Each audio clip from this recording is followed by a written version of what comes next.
Thanks for joining us for Tennessee in 10. I'm Amanda Hara at WSMV in Nashville. A statewide Amber Alert is now active for this missing teenager. This is Sebastian Rogers. He has autism and he disappeared from Sumner County on Sunday night. Authorities say that foul play is not suspected in the case, but there is worry that the 15-year-old could be in danger because he's without his medication. Search crews are using horses, canines, and dive teams to look for him. The community held a prayer vigil for him last night. I just don't understand how a child just disappears into thin air. I just don't get it. Police say Rogers left his home with a flashlight around Sunday at midnight. From the WVLT Newsroom, I'm Whitney Turner. A guard at an East Tennessee juvenile detention center is recovering at home after being badly hurt at work. Officials tell us 3 inmates assaulted the man, causing serious injuries. Jason Zaski, the guard who is injured, has a broken sternum, cracked ribs, a severe concussion, and a lacerated spleen. He told his wife the inmates waited for him to be alone and snuck up behind him. His wife, Julie, says she panicked when she found out what had happened.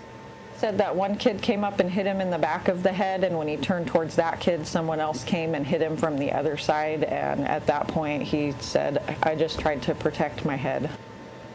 The Mountain View Academy has a history of incidents dating back to 2019, when more than a dozen inmates assaulted several guards.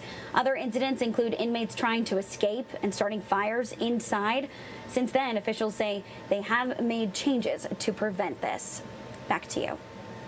Well, the House version of Governor Lee's school voucher expansion passed its first big step after being approved by the Education Subcommittee.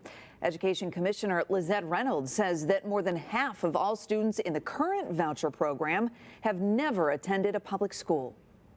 I am very encouraged by the spirit of this bill and the fact that it does include provisions that are going to allow our families to have choices. Most of these children that are in these schools have not been in a public school prior to them entering into this school.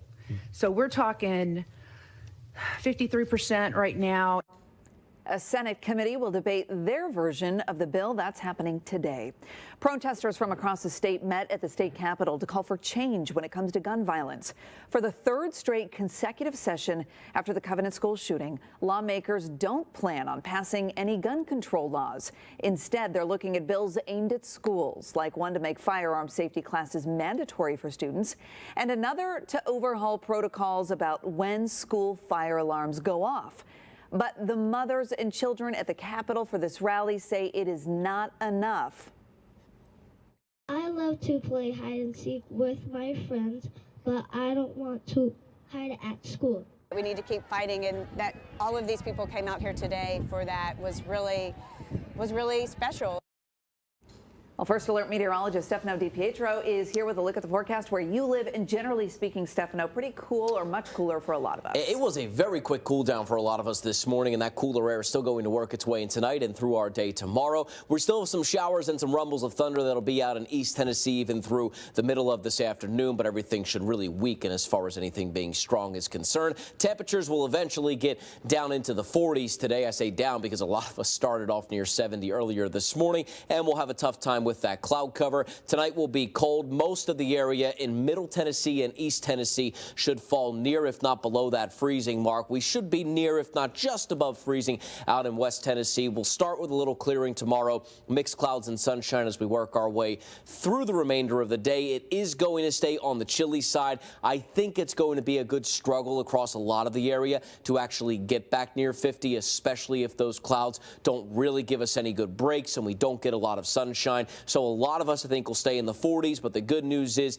it's not going to be as breezy, and we do warm things up very quickly again as we go into the end of the weekend and into early next week, Amanda. All right, that is a look at Tennessee in 10 and the big stories where you live. We'll see you back here tomorrow morning for another look. Have a great day. This is Tennessee in 10, streaming your news and weather across the state in about 10 minutes.